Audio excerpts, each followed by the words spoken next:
दोस्तों, कहानी है अंधेर गांव की मशहूर सरपंच वहां की मुखिया रात रानी देवी जी की, जो कि पूरे अंधेर गांव की प्यारी और बड़े दिल वाली नेता है। अपने गांव वालों की तरफ उनका लगाव सच में बहुत इंस्पायरिंग है। लेकिन रात रानी देवी जी को बचपन से एक अजीब बीमारी है, जिसकी वजह से रात में उनके आँखों की रोशनी चली जाती है और वो रात में कुछ देख ही नहीं पाती हैं।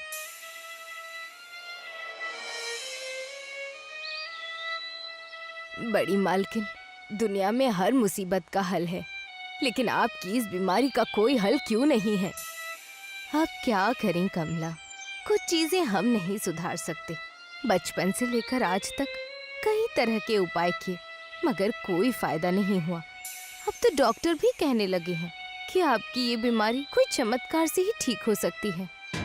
बात तो सही है, जब तरह तरह के टोटके आजमाने के बाद भी कुछ नहीं हुआ, तो अब रात रानी की बीमारी किसी चमत्कार से ही ठीक होगी। लेकिन इस बीमारी के बावजूद रात रानी देवी जी की मेहनत और उनके नेतृत्व करने की काबिलियत ने गांव को बेहतर बनाया था। उनकी सहानुभूति और सेवा भाव की वजह से लोग उन्हें बहुत इज्जत और प्यार देते हैं। हमारा नेता कैसा हो, रात रानी जैसा हो। हमारा नेता कैसा हो, रात रानी जैसा हो। मगर एक दिन गजब हो गया। रात रानी देवी जी की नौकरानी कमला किसी जरूरी काम से अपने गांव चली गई और अब रात रानी देवी घर में अकेली थीं। ऐसे तो फिक्र की कोई बात नहीं थी। गांव अपना, लोग अपने। रात रानी देवी जी रोज की तरह खाना खाकर सो गईं। लेकिन तभी अंधेरी रात में जब सब सो रहे थे, तो उनके घर में चोरी हो गई। ये चोरी इतनी सफाई से की गई थी कि किसी को घर में कोई भनक तक नहीं लगी और न ही चोरों के आने का एहसास हुआ। लेकिन जब सुबह रात रानी जी ने घर का हाल देखा तो वो चौंक गई। हे भगवान, ये क्या हो गया? मेरे घर में चोरी हो गई।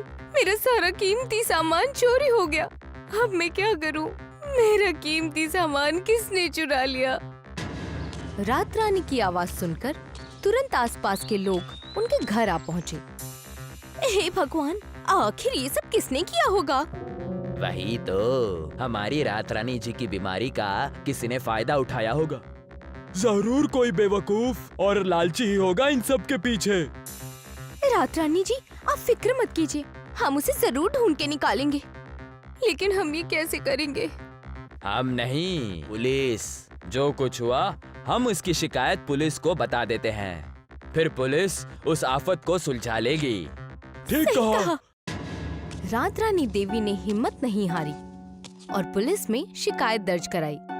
पुलिस ने मामला दर्ज कर जांच शुरू कर दी। इस घटना ने रानी देवी और गांव वालों को सतर्क कर दिया कि सुरक्षा का ध्यान रखना कितना जरूरी है। लेकिन बहुत दिन बीत गए और चोर कहीं नहीं मिले।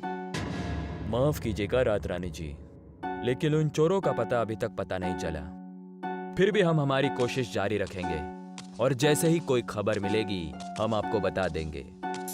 ठीक है। रात रानी देवी पुलिस की बात सुनकर मायूस हो गई, लेकिन उनके हाथों में कुछ नहीं था। धीरे धीरे पूरा गांव अपने अपने काम पर लग गया। पुलिस की जांच भी ठंडी पड़ गई। रात रानी देवी भी अपने रोजमर्रा के कामों में व्यस्त हो गई थीं। कुछ दिनों बाद किसी जरूरी काम से वो कमला के साथ बाहर गई हुई थीं। लेकिन जब 2 दिन बाद वो और कमला लौट कर आए, तो उन्होंने देखा कि उनके घर में फिर से एक बार चोरी हो गई थी। हे भगवान, ये मेरे साथ क्या हो रहा है? फिर एक चोरी। बड़ी मालकिन, देखिए, आप शांत हो जाइए। कैसे शांत हो जाऊं कमला? तुम देख रही हो ना अपनी आंखों से, चोर मेरे सारे पैसे चुरा कर ले गए। हमें तुरंत पुलिस को बताना होगा। पुलिस की बात सुनते ही कमला की बत्ती जली और उसने रात रानी को एक अच्छी तरकीब बताई। बड़ी मालकिन, अगर आप बुरा ना माने तो मैं क्या एक बात बोलूं? क्या कमला? बड़ी मालकिन, क्यों ना हम इस चोरी के बारे में किसी को ना बताएं? लेकिन अगर हम किसी को बताएंगे नहीं तो चोर मिलेंगे कैसे? मिलेंगे। मेरे मामा के गांव में एक बहुत बड़े अंतर्यामी पंडित हैं। सुना है उन्हें वो दिखता है जो किसी को नहीं दिखता। क्यों ना हम उनकी मदद लें। पुलिस तो अपना काम कर ही रही है, इस बार हम उस पंडित की मदद लेते हैं। भाई वाह, लगता है अब पंडित जी के चमत्कारी तरीकों से ये मसला सुलझ ही जाएगा और रात रानी जी को मुश्किलों से छुटकारा भी मिल जाएगा। दूसरे दिन रात रानी और कमला बिना किसी को बताए पंडित जी से मिलने गए। पंडित जी के रूप से उनके दिव्य ज्ञान और शक्ति का परिचय हो रहा था। पंडित जी ने रात रानी को देखकर कहा, परेशान मत हो बेटा, मैं जानता हूँ तुम्हारी चोरी हुई कीमती सामान और पैसों की वजह से तुम मायूस हो। आपको कैसे पता चला पंडित जी? हम सब जानते हैं, इतना ही नहीं, हम ये भी जानते हैं कि उन चोरों ने ये चोरी तुम्हारी बीमारी का फायदा उठाकर की है। पंडित जी, वो चोर कौन है ये भी बता दीजिए। अफसोस, हमें वो नहीं पता, लेकिन तुम्हारी इन आफतों का रास्ता है मेरे पास। ये रहा चमत्कारी सफेद सेब। इससे क्या होगा पंडित जी? ये चमत्कारी सफेद सेब खाकर तुम्हारी आंखों की रोशनी वापस आ जाएगी और फिर तुम उन चोरों को पकड़ भी सकती हो और फिर चोरी ना हो इसका ख्याल भी रख सकती हो। आशीर्वाद दें। कल्याण आशीर्वाद हो। दें। पंडित जी का जवाब नहीं। उन्होंने रात रानी जी की सारी परेशानियां जान भी ली और उसका सुझाव भी दे दिया। रात रानी ने पंडित जी का दिया हुआ सेब खाया और चुपचाप सो गईं। काफी वक्त बीत गया लेकिन कुछ नहीं हुआ। अचानक रात रानी एक हलचल महसूस हुई। रात रानी और कमला साथ में तिजोरी वाले कमरे में चले गए। कमला ने लाइटें लगाई और देखा कि दो लफंगे तिजोरी खोल रहे थे।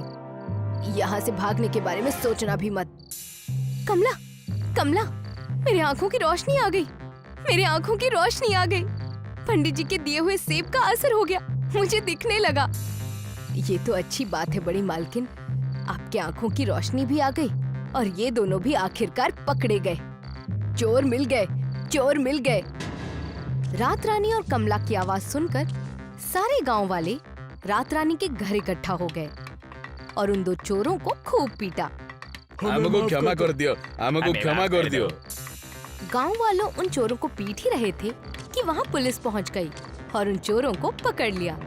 कुछ सवालों के बाद पता चला कि वो दोनों चोर गांव के मंदिर के बाहर बैठने वाले भिखारी थे, जिन्होंने हाल ही में किसी को बात करते हुए सुना था कि रात रानी को रात में कुछ दिखता नहीं है। इसीलिए मजबूरी में आकर उन दोनों चोरों ने रात रानी के घर पर चोरी की थी। ये तो सच है, जरूरत इंसान को मजबूर कर देती है गलत काम करने के लिए।